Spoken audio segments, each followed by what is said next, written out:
అందరికీ నమస్కారం. రాత కోత వాత కార్యక్రమానికి మీ అందరికీ స్వాగతం. వివిధ ప్రధాన పత్రికల్లో వచ్చిన ముఖ్యమైన వార్తలు, ఆ వార్తల వెనక అసలు విషయాలు, వీటన్నిటినీ వెల్లడిస్తూ ప్రతిరోజు ఉదయం 8 గంటలకే మనం ఈ కార్యక్రమాన్ని లైవ్లో నిర్వహిస్తున్నాం. ఖచ్చితంగా ఫాలో అవ్వండి. ఈరోజు వివిధ ప్రధాన పత్రికల్లో చూస్తే సాక్షి పత్రిక, సాక్షిలో ఈరోజు వచ్చినటువంటి కథనాంశాల్లో ప్రధానంగా ఇషా సామ్రాట్ జోడీకి రజతం వచ్చింది. ప్రపంచ ఛాంపియన్షిప్లో భారత షూటర్ల జోరు అనే కథనం ఇక్కడ చూడొచ్చు. సురేంద్ర కోహ్లీ నిర్దోషి. సంచలనం సృష్టించిన నిటారి వరుస హత్యల కేసులో గతంలో దోషిగా తేలిన సురేంద్ర కోహ్లీని సుప్రీంకోర్టు నిర్దోషిగా ప్రకటించింది. టీడీపీ నేత గోదాం నుంచే గోమాంసం ప్యాకింగ్. బాపట్ల ఎమ్మెల్యే ప్రధాన అనుచరుడు గుప్తా తన సొంత గోడౌన్ నుంచి భారీగా 1,80,000 కిలోల గొడ్డు మాంసం సరఫరా చేసేదానికి ప్రిపేర్ చేసినట్టు విషయం వెల్లడైంది. అనేక రకాలుగా ఆ ఉదంతం సంచలనంగా మారింది. దీన్ని డైవర్ట్ చేసేందుకే తిరుమల లడ్డు వ్యవహారం మళ్ళీ తెరపైకి తీసుకొచ్చారు అనే కథనాన్ని సాక్షి పత్రిక ఇక్కడ ప్రస్తావించింది. ప్రతి నెల విశాఖ పోర్టు నుంచి ప్యాకేజీలు ఎగుమతి. 6 శాంపిల్స్ను అక్టోబర్ 3న ఫోరెన్సిక్ పంపిన పశుసంవర్ధక శాఖ. 3 నిషేధిత గోమాంసం ఉన్నట్లు గుర్తింపు. మిగిలిన వాటిలోనూ 2 ఎద్దువి, 1 గేదె మాంసం.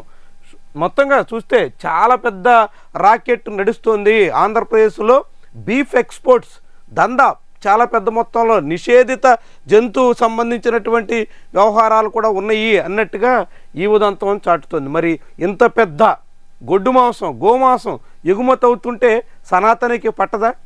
సనాతని ధర్మ పరిరక్షకుడిని చెప్పి అన్అపాలజెటిక్ సనాతని ఏమయ్యారు? ఆయన హయాంలోనే కూటమి ప్రభుత్వ పెద్దలే ఇంత యథేచ్ఛగా గోమాంసం, గొడ్డు మాంసం ఎక్స్పోర్ట్ చేస్తుంటే ఎందుకు అడ్డుకోలేకపోతున్నారు? ఎందుకని నియంత్రించలేకపోతున్నారు? మనం రాక మానదిక. ఇక తర్వాత మరొక ముఖ్యమైన కథనం ప్రైవేటీకరణపై కోటి గళాల గర్జన. నేడు 175 నియోజకవర్గాల్లో కథం తొక్కనున్న విద్యార్థులు, తల్లిదండ్రులు, మేధావులు చంద్రబాబు ప్రభుత్వ నిర్ణయాన్ని వ్యతిరేకిస్తూ వైఎస్ జగన్ ఉద్యమ కార్యాచరణ. రాష్ట్ర వ్యాప్తంగా ప్రభుత్వ మెడికల్ కాలేజీలను పీపీపీలో ఇచ్చేదాన్ని నిరసిస్తూ వైఎస్ఆర్సీపీ వివిధ రూపాల్లో నిరసన కార్యక్రమాలు చేపడుతుంది. ఇప్పటికే మెడికల్ కాలేజీల దగ్గర ఆందోళనలు చేపట్టారు. జగన్మోహన్ రెడ్డి పర్యటన చేశారు. దాంతోపాటుగా రచ్చబండ పేరుతో అనేక చోట్ల సంతకాల సేకరణ చేశారు. ఇప్పుడు అనేక నియోజకవర్గాల్లో నిరసన కార్యక్రమాలకి ఆ పార్టీ శ్రీకారం చుట్టింది. ఈ పీపీపీ పేరుతో ప్రభుత్వ మెడికల్ కాలేజీలను ప్రైవేట్గా అప్పగిచ్చే ప్రయత్నాన్ని అడ్డుకోవాలి అని ఆ పార్టీ సంకల్పంతో ఉంది. అందుకు తగ్గట్టుగా వివిధ రూపాల్లో ఉద్యమాన్ని కొనసాగిస్తుంది. ప్రభుత్వ రంగంలో మెడికల్ కాలేజీలు కొనసాగడం ప్రజలందరికీ అవసరం, సామాన్యుడికి మరీ అవసరం. మెడికల్ కాలేజీలు ప్రభుత్వ రంగంలో ఉంటే మిడిల్ క్లాస్, అప్పర్ మిడిల్ క్లాస్కి ఉపయోగం. ఎందుకంటే వన్స్ మెడికల్ కాలేజీలు ప్రైవేటు పరం అయితే ఫీజులు ఎంతెంత పెరుగుతాయో మనకు తెలుసు. ఈ ఏడాదే మెడికల్ కాలేజీల్లో బి కేటగిరీ సీట్ని 13.5 లక్షలకి, సి కేటగిరీ ఫీజుని 40 లక్షలకి పెంచారు. సో ప్రభుత్వ మెడికల్ కాలేజీలు కొనసాగితే మాత్రమే మిడిల్ క్లాస్, అప్పర్ మిడిల్ క్లాస్కి ఎంబీబీఎస్లో ప్రవేశించే అవకాశం దక్కుతుంది. దాంతోపాటుగా సామాన్యుడికి ఉచితంగా వైద్యం అందేదానికి వీలుంటుంది. వన్స్ ప్రభుత్వ వైద్యం అంతా ప్రైవేటు పరం అయిపోతే ఇక ప్రైవేటు వాళ్ళ దందాకి, దోపిడీకి ఇక అడ్డే ఉండదన్నట్టు. సో కాబట్టి ప్రభుత్వ వైద్య రంగాన్ని, ప్రభుత్వ విద్యారంగాన్ని రెండు కాపాడుకోవడం ఏ సొసైటీకైనా అత్యంత కీలకం. ఆంధ్రప్రదేశ్లో ఇప్పుడు చంద్రబాబు సర్కారు మొత్తం ప్రైవేటే అంటోంది. సో దాన్ని నియంత్రించడం చాలా చాలా అవసరం. విపక్షం చేస్తున్న ఈ పోరాటానికి ఎంత పెద్ద స్థాయిలో మద్దతు లభిస్తుందో చూద్దాం. మరి ఇక బీహార్ పీఠంపై మళ్ళీ ఎన్డీఏనే. మహాగఠబంధన్కి మరోసారి నిరాశే. ప్రశాంత్ కిషోర్ పార్టీకి పరాభవం. ఎగ్జిట్ పోల్స్ ఫలితాల్లో వెల్లడి. బీహార్ అసెంబ్లీ ఎన్నికలకు సంబంధించి 2015లోను 2020లోను 2 సార్లు గడిచిన 2 ఎన్నికల్లోనూ ఎగ్జిట్ పోల్స్ అన్నీ బోల్తా పడ్డాయి. ఎగ్జిట్ పోల్స్ చెప్పిన దానికి భిన్నంగా తుది ఫలితాలు వచ్చాయి. మరి ఇప్పుడు కూడా అదే జరుగుతుందా? ఈసారి ఆశ్చర్యకరం ఏంటంటే మొత్తం ఎగ్జిట్ పోల్స్ అన్నీ ఎన్డీఏనే. ఒక్కరు కూడా అక్కడ మహాగఠబంధన్ వస్తుంది, కూటమి వస్తుంది, ఇండి కూటమి అధికారంలోకి వచ్చే ఛాన్స్ ఉంది అని చెప్పిన దాఖలాలు. కానీ బీహార్లో పరిస్థితులు భిన్నంగా ఉన్నాయి. స్థానికంగా బీహారీలు నితీష్ కుమార్ ప్రభుత్వంతో విసుగు చెందారు. ముఖ్యంగా యూత్లో చాలా తీవ్రమైనటువంటి వ్యతిరేకత ఉంది. మహిళల్ని ఇటీవల ఎన్నికల ముందు కొన్ని పథకాలు ఇచ్చి, భారీగా డీబీటీ పద్ధతిలో డబ్బులు ఇచ్చి కొంత సంతృప్తిపరిచే ప్రయత్నం చేశారు. 2019 ఎన్నికల ముంగిట చంద్రబాబు నాయుడు పసుపు కుంకుమ పేరుతో ఏ రీతినైతే డబ్బులు ఇచ్చారో, మొన్న సరిగ్గా ఎన్నికల నోటిఫికేషన్ రాకముందు నితీష్ కుమార్ అదే పద్ధతిని అనుసరించారు. మరి అవన్నీ ఫలిస్తాయా? మహిళల్లో గూడుగట్టుకున్న అసంతృప్తి చల్లారుతుందా? చూడాలి. కానీ ఎగ్జిట్ పోల్స్ మాత్రం బీహార్ విషయంలో పదే పదే తప్పుతున్నాయి. అంచనాలకు విరుద్ధంగా ఫలితాలు ఉంటున్నాయి. మరి ఈసారి కూడా అట్టానే ఉండొచ్చు అనే అంచనా అభిప్రాయం చాలామందిలో ఉంది. ముఖ్యంగా బీహార్ ఎన్నికల కవరేజ్ కోసం ఏపీ తెలంగాణ నుంచి వెళ్ళిన తెలుగు జర్నలిస్టుల్లో అక్కడ పరిస్థితి మీద చాలా భిన్నమైన అంచనాలు ఉన్నాయి. మహాగఠబంధన్కే ఈసారి ఎంతో కొంత మొగ్గుండొచ్చు అనే అభిప్రాయం చాలామంది వ్యక్తం చేస్తున్నారు. చూద్దాం మరి తుది ఫలితాలు ఎట్లా ఉంటాయో. ఎల్లుండే ఫలితాలు వెల్లడి కాబోతున్నాయి. ఇది ఆత్మాహుతి దాడేనా లేకుంటే అనూహ్యంగా పేలుడు సంభవించిందా అన్న దాని మీద ఇప్పటి వరకు ఒక అంచనాకు రాలేకపోయారు. ఎర్రకోట దగ్గర జరిగినటువంటి కారు బాంబు పేలుడు పూర్తిగా ఉగ్రదాడని నిర్ధారించారు. అందుకు తగ్గట్టుగా ఢిల్లీలో సోమవారం రాత్రి పేలుడు కారణమైన కారు అనుమానితుడు ఉమర్ నబీ ఆయన సంబంధించినటువంటి సీసీటీవీ ఫుటేజ్ కూడా రిలీజ్ అయింది. డాక్టర్ షాహీన్ ఈమె ఇందుకు సూత్రధారి అన్నట్టుగా భావిస్తున్నారు. ఈ కథనాన్ని మనం ఇక్కడ చూడొచ్చు. ఇక మిగిలినటువంటి వార్తాంశాలు చూస్తే బీహార్లో 69% పోలింగ్ జరిగింది నిన్న సెకండ్ ఫేజ్లో. ఉద్యోగాల కల్పనలో అట్టడుగున AP 2025 July September labour survey నివేదికలో వెల్లడి. ఏపీలో నిరుద్యోగిత 8.2%, జాతీయ సగటు 5.2%. 29 ఏళ్ల లోపు యువత నిరుద్యోగం ఏపీలో 21% ఉంటే దేశంలో 14.8%. యువతకు 20 లక్షల ఉద్యోగాలు లేదంటే నెలకు 3,000 రూపాయల భృతి ఇస్తామంటూ సూపర్ 6లో హామీ ఇచ్చిన ప్రభుత్వం ఆ మాటని గట్టును పెట్టేసింది. హామీ అమలు చేసేదానికి పూనుకోలేదు. మాట తప్పి సూపర్ 6 అంతా అమలు చేసేసామని కూడా గొప్పలు చెప్పుకుంటున్న ప్రభుత్వం ఇది. సూపర్ 6 సూపర్ హిట్ అయిపోయిందని ప్రచారం చేసుకుంటున్నటువంటి సర్కార్ ఇది. అలాంటి ప్రభుత్వంలో జాతీయ సగటు కన్నా అంటే దేశవ్యాప్తంగా అన్ని రాష్ట్రాలతో కూడినటువంటి సగటు కన్నా 50% ఎక్స్ట్రాగా ఏపీలో నిరుద్యోగం కనిపిస్తుంది. 21 ఏళ్ల లోపు ఉన్నటువంటి 29 ఏళ్ల లోపు ఉన్నటువంటి వాళ్ళ నిరుద్యోగిత చూస్తే దేశంలో 14.8% ఉంటే ఆంధ్రప్రదేశ్లో అది ఏకంగా 21% ఉంది. అంటే ఎంత వ్యత్యాసం ఉందో చూడండి. మొత్తం నిరుద్యోగిత రేటు 8.2%, జాతీయ స్థాయిలో 5.2% మాత్రమే. ఇది ఒక 60% ఎక్స్ట్రా ఉంది. అంటే ఏపీలో పెట్టుబడులు వచ్చేస్తున్నాయి, మొత్తం అన్ని కంపెనీలు వచ్చేస్తున్నాయి, అన్ని లక్షల కోట్లు వచ్చేస్తున్నాయి, అన్ని రకాల ఉద్యోగాలు వచ్చేస్తున్నాయి. ఎంతమందికి ఉద్యోగాలు కల్పించా అని పేపర్ మీద లెక్కలు చెప్తూ మీడియాలో కథనాలు రాసుకుంటూ మురిసిపోతున్నటువంటి చంద్రబాబు సర్కారులో నిరుద్యోగిత పెరుగుతోంది అని జాతీయ లేబర్ సర్వే కేంద్ర ప్రభుత్వ రిపోర్టు చెప్తోంది. ఎంత విడ్డూరమైనటువంటి పరిణామాలో చూడండి. ప్రభుత్వం ఏమో మాటలు కోటలు దాటేస్తున్నాయి, అడుగులు గడప కూడా దాటడం లేదు అని కేంద్ర ప్రభుత్వ నివేదిక చెప్తోంది. రేపు మళ్ళీ వైజాగ్ సమ్మిట్లో లక్షల కోట్లు ఎంఓయూలు వచ్చేస్తున్నాయి. ఇంకేముంది, రాష్ట్రం ఇంకా స్వర్ణాంధ్రప్రదేశ్ అయిపోయినట్టే అన్నంత రీతిలో మనకి టీవీల్లో, మీడియాలో, పేపర్లో కనిపిస్తాయి. కానీ అసలు వ్యవహారం మాత్రం ఏమీ మార్పు లేదు. నిరుద్యోగిత పెరుగుతోంది, వలసలు చాలా ఎక్కువగా ఉంటున్నాయి, అనేక రకాలుగా ఉద్యోగాలు లేక యువత అల్లాడిపోతున్నారు. ఎక్కడెక్కడో పక్క రాష్ట్రాలకు పోయి ఉద్యోగాల కోసం వెతికిలాడుకోవాల్సిన పరిస్థితిలో ఉన్నారు. ఇది అసలు వాస్తవం. ప్రచారం మాత్రం దానికి పూర్తి భిన్నంగా ఉన్నట్టు. కాశీబుగ్గ బాధితులకు వైఎస్ఆర్సీపీ ఆర్థిక సహాయం. కాశీబుగ్గ వెంకటేశ్వర ఆలయంలో జరిగిన తొక్కిసలాట్లో 9 మంది చనిపోయారు. అందులో మృతులు బాధిత కుటుంబాలకి వైఎస్ఆర్సీపీ ఆర్థిక సహాయం అందించింది. గోదావరి టు హైదరాబాద్ తూర్పుగోదావరి జిల్లా అరికిరేవుల వద్ద గోదావరి ఇసుకను లారీల్లోకి లోడ్ చేస్తున్న దృశ్యం. కొవ్వూరు, తాళపూడి కేంద్రంగా ఇసుక అక్రమ రవాణా. నిత్యం 100 లారీల్లో సరిహద్దులు దాటించి మరీ తరలింపు. రోజుకు 1.5 కోటి, నెలకు 45 కోట్ల రూపాయల అక్రమ సంపాదన.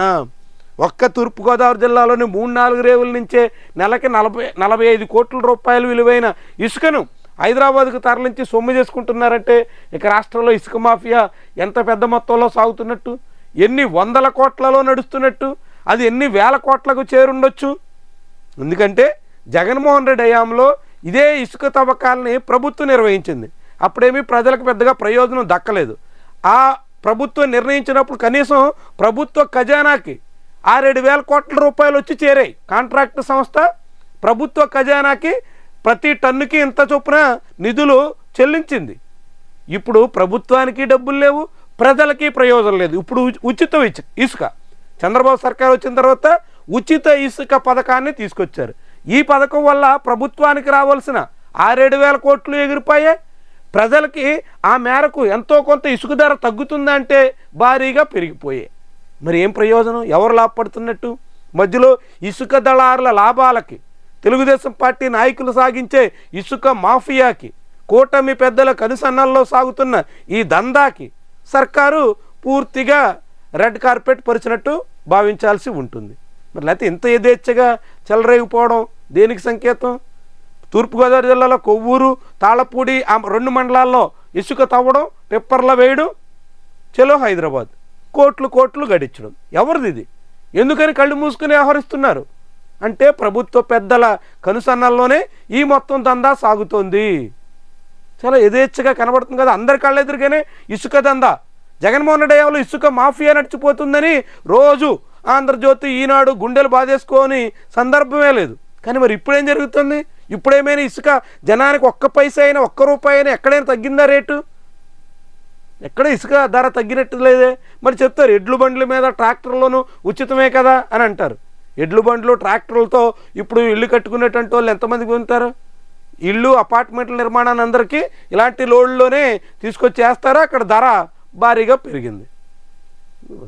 ఇక కల్తీ నెయ్యికి తావే లేదు. వెంకటేశ్వర స్వామి వైభవాన్ని పెంచేలా కృషి చేసాం, ఏ తప్పు చేయలేదు, నిబంధనల మేరకే నెయ్యి టెండర్లు, అన్నింటికీ చట్టబద్ధ రికార్డులు ఉన్నాయి, వాటిని చూస్తే మీకే అర్థమవుతుంది. టీటీడీ ఈవోగా పనిచేసిన ధర్మారెడ్డి వరుసగా నిన్న లిక్కర్ కల్తీ నెయ్యి సిట్టు ముందు హాజరు కావాల్సి వస్తుంది.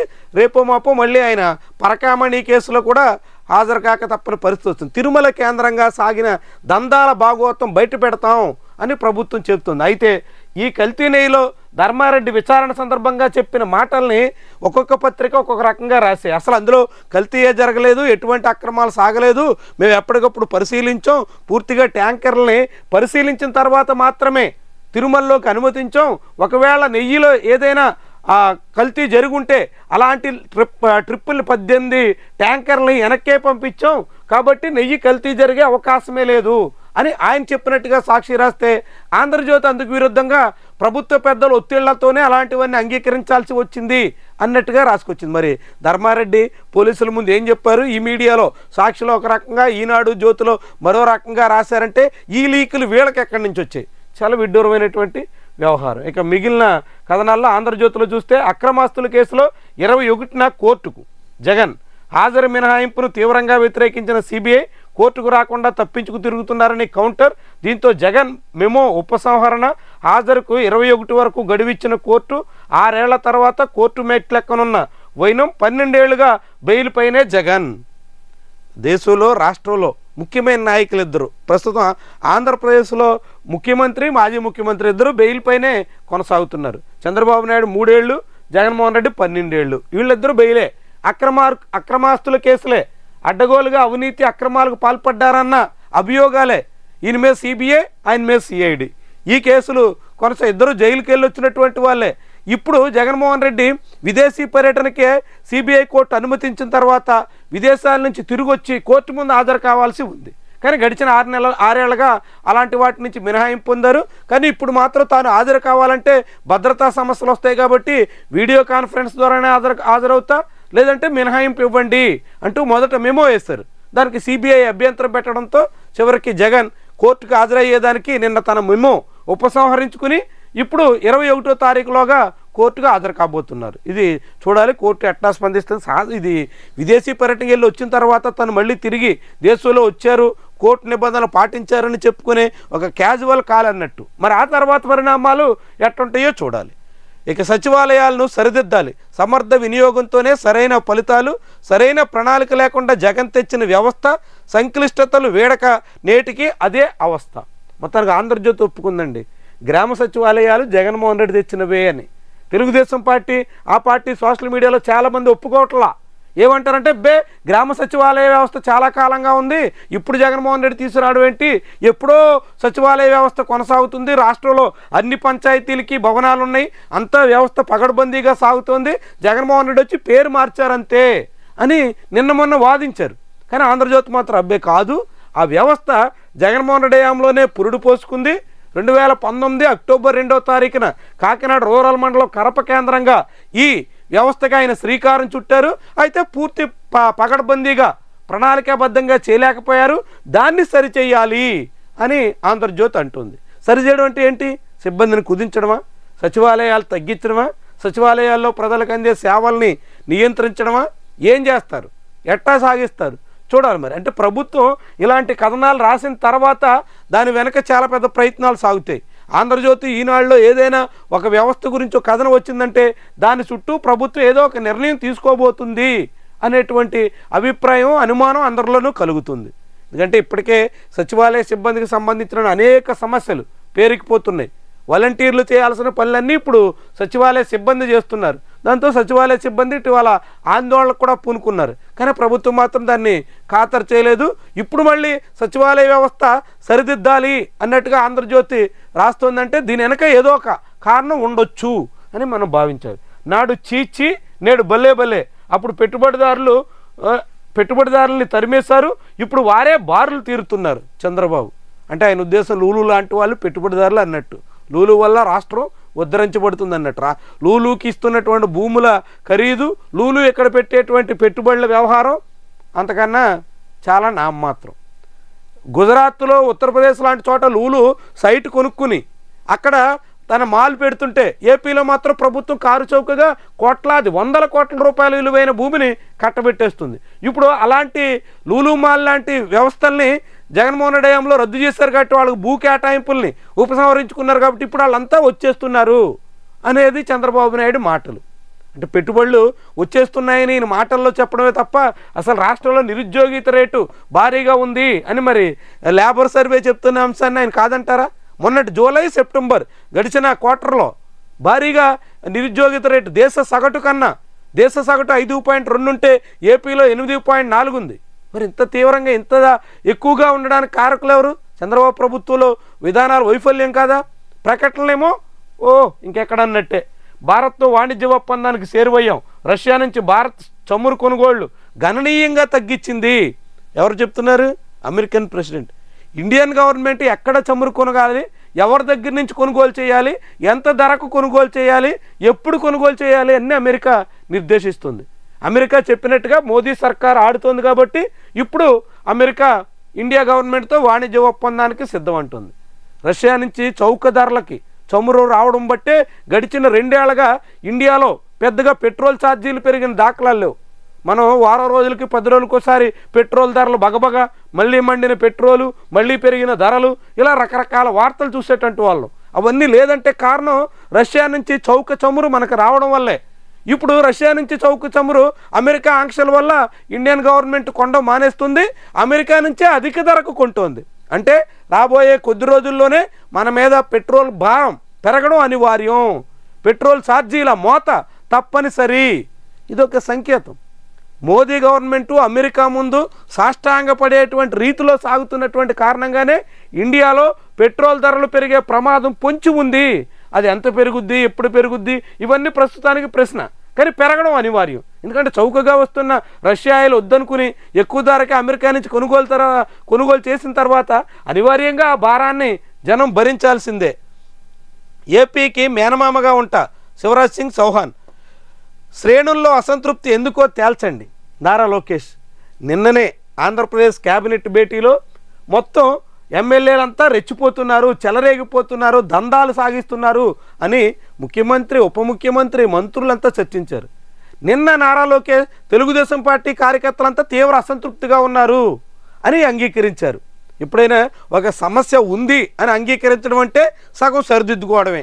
టీడీపీ నాయకత్వం తమ లోపాన్ని గుర్తించింది, తమ వైఫల్యాన్ని అంగీకరించింది. ఇది వైఎస్ఆర్సీపీ హయాంలో జరగలా. వైఎస్ఆర్సీపీ కేడర్లో కూడా ఇదే రీతిలో అధికారం వచ్చిన తర్వాత తీవ్రమైన నైరాశ్యం అలముకుంది, తీవ్ర నిరాశ ఎదురైంది. కానీ ఆ పార్టీ సకాలంలో దాన్ని గుర్తించి సరి చేసుకునే ప్రయత్నం చేయలేదు.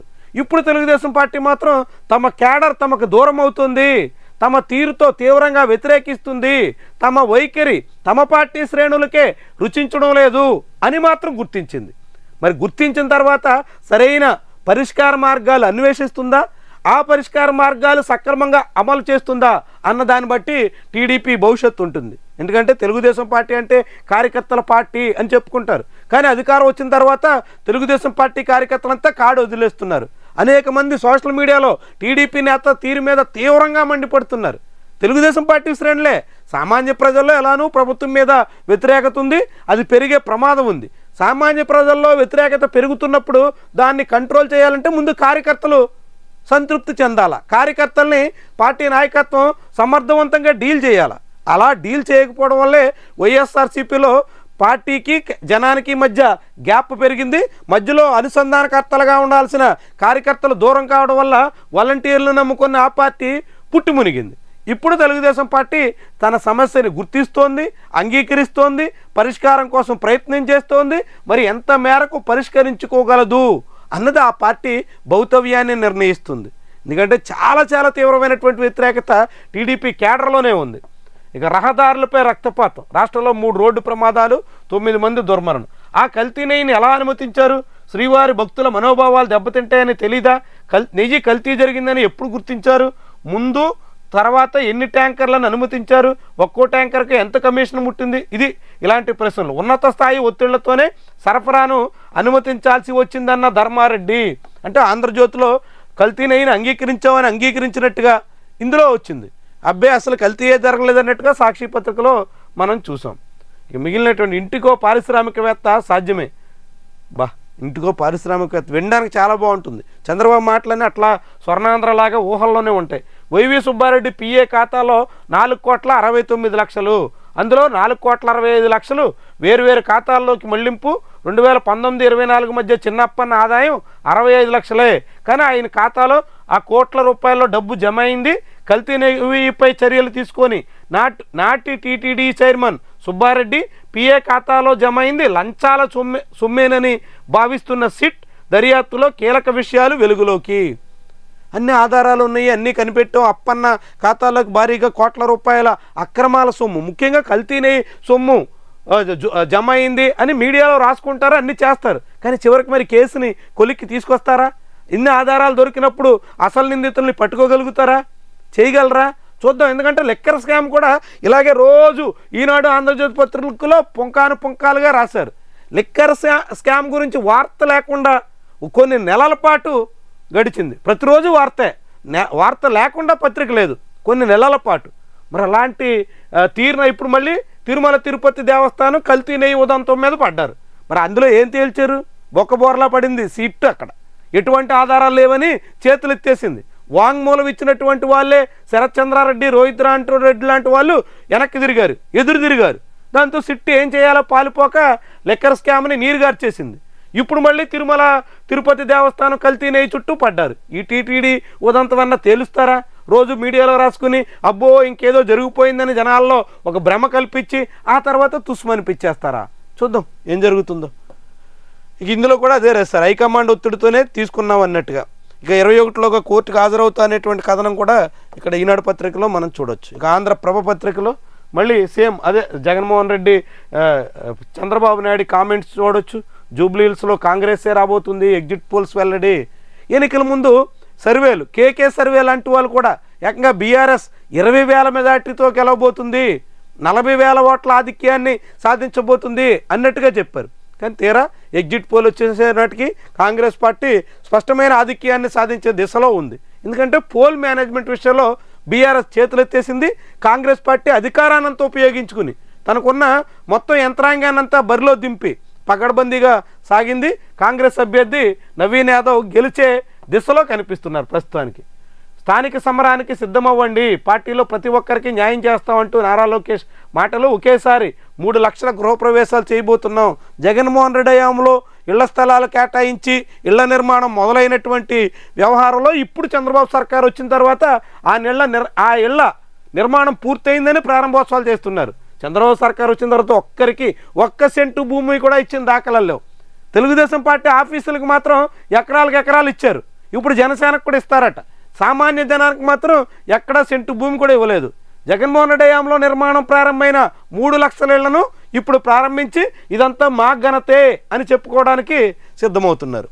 ఇక AP rising world watching, Visakha పిలుస్తోంది ఎల్లుండి నుంచి జరగబోతుంది. ఇక ఎర్రకోట దగ్గర జరిగిన బ్లాస్టింగ్ సంబంధించి నిందితులను వదిలిపెట్టం, ఇక వేగంగా ప్రాజెక్టులు సాగబోతున్నాయి, సకాలంలో పూర్తి చేస్తామంటూ ఇరిగేషన్ శాఖ సలహాదారు డి వెంకటేశ్వరరావు చెప్పిన డి వెంకటేశ్వరరావు ఎం వెంకటేశ్వరరావు మరి డి వెంకటేశ్వరరావు అని రాశారు. విచారణకు రండి, టీటీడీ మాజీ చైర్మన్కి పరకామణి కేసులో మళ్ళీ నోటీసులు.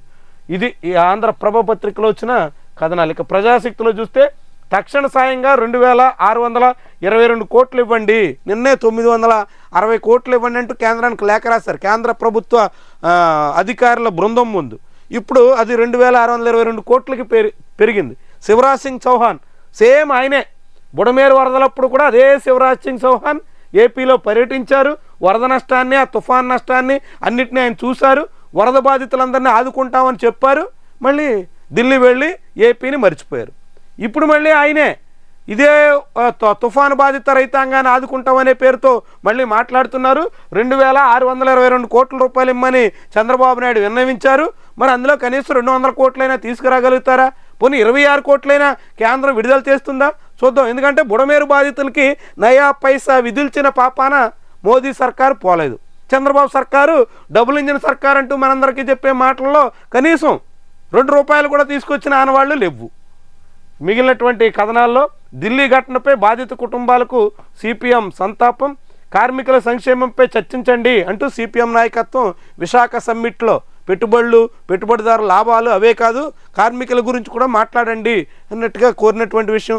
బీహార్లో ముగిసిన పోలింగ్, పాక్లో కోర్టు వద్ద ఆత్మాహుతి దాడి, వేరువేరు రోడ్డు ప్రమాదాల్లో 7 దుర్మరణం, ఛత్తీస్గఢ్లో ఎదురు కాల్పులు అనే కథనాన్ని కూడా మనం ఇక్కడ చూడవచ్చు. ఇక్కడ లోపల పేజీలో ఉన్న కొన్ని ముఖ్యమైన కథనాలు మనం పరిశీలిస్తే ఆంధ్రప్రదేశ్లో పోలీసులు ఎంత విడ్డూరమైనటువంటి విచిత్ర తీరుతో సాగుతున్నారో ఇదొక ఉదాహరణ అన్నట్టు. నిన్నే ఏపీ హైకోర్టు ఆంధ్రప్రదేశ్ పోలీసులకి 10,000 రూపాయల జరిమానా విధించింది. పోలీసులకి ఎక్కడైనా నిందితులకి జరిమానా విధిస్తుంది, ఆంధ్రప్రదేశ్లో హైకోర్టు పోలీసులకి జరిమానా విధించింది. నిబంధనలు పాటించలేదు, చట్టాన్ని ఉల్లంఘించారు, ఎవరైనా ఒక నిందితుడిని అదుపులో తీసుకున్న తర్వాత సకాలంలో కోర్టు ముందు హాజరుపరచకుండా జాప్యం చేశారు అంటూ ఏపీ పోలీసులకి ఏపీ హైకోర్టు 10,000 రూపాయల జరిమానా వేసింది.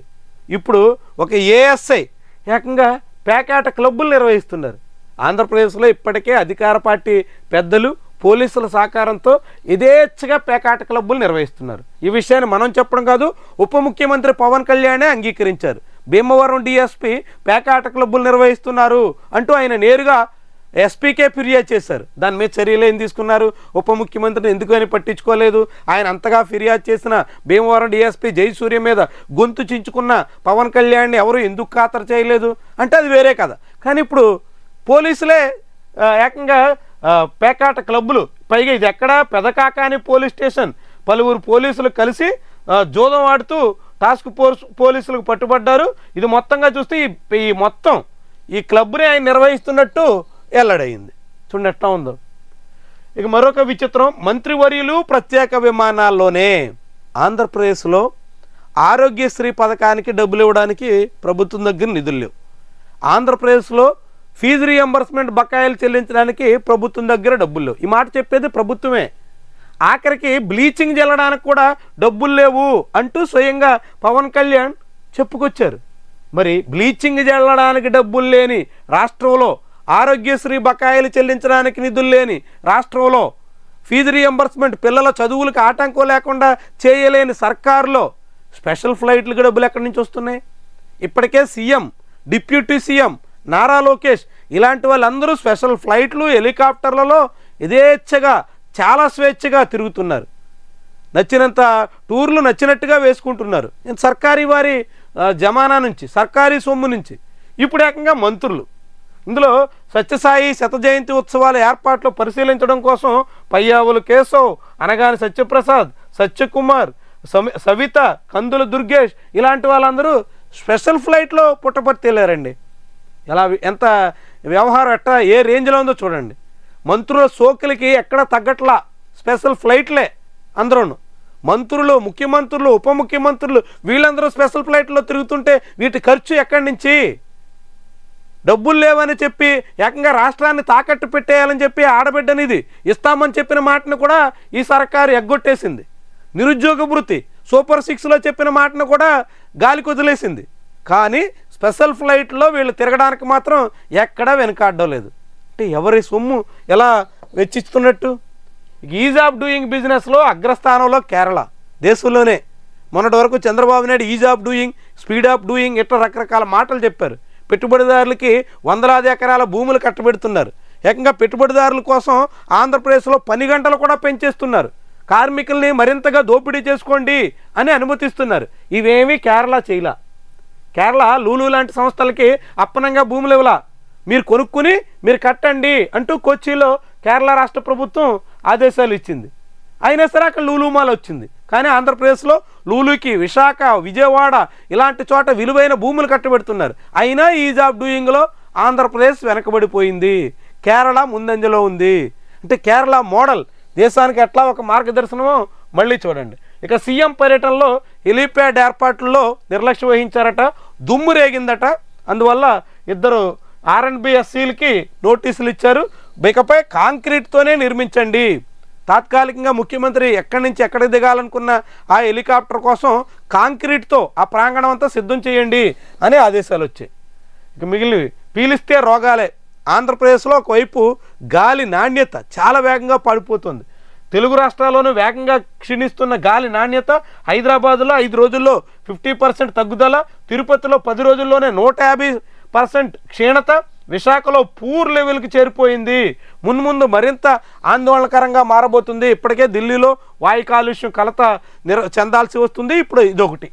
ఇక బీసీ జనగణన తర్వాతే స్థానిక ఎన్నికలు నిర్వహించాలి అంటూ ఏపీ హైకోర్టులో పిటిషన్ దాఖలైంది. కేసన శంకర్రావు అనే బీసీ నాయకుడు వేశారు. అది ఈరోజు ఏపీ హైకోర్టులో విచారణకు రాబోతుంది. మరి ఆ కోర్టు ఏం చెప్తుందో చూడాలి. మా తీర్పును అమలు చేయరా, డిసెంబర్ 15న కోర్టులో హాజరుకండి. సిఎస్ సోషల్ వెల్ఫేర్ ముఖ్య కార్యదర్శికి హైకోర్టు ఆదేశం. కోర్టు ఇచ్చిన ఆర్డర్ని అమలు చేయనందుకు రాష్ట్ర ప్రభుత్వ ప్రధాన కార్యదర్శిని ఏపీ హైకోర్టు మెట్లెక్కిచ్చే ప్రయత్నంలో ప్రస్తుతం తీరుంది. ఇదే జగన్మోహన్ రెడ్డి హయాంలో సాగితే ఫస్ట్ పేజీ వార్తలు. కానీ ఈనాడు దీన్ని ఎక్కడో చివరి పేజీలో చిన్న మూల ప్రచురించి సరిపెట్టేసింది. జగన్మోహన్ రెడ్డి హయాంలో ఇలాంటి పరిస్థితులు వస్తే అది ఆ ప్రభుత్వానికి కోర్టులో మొట్టికాయలు అని కథనాలు.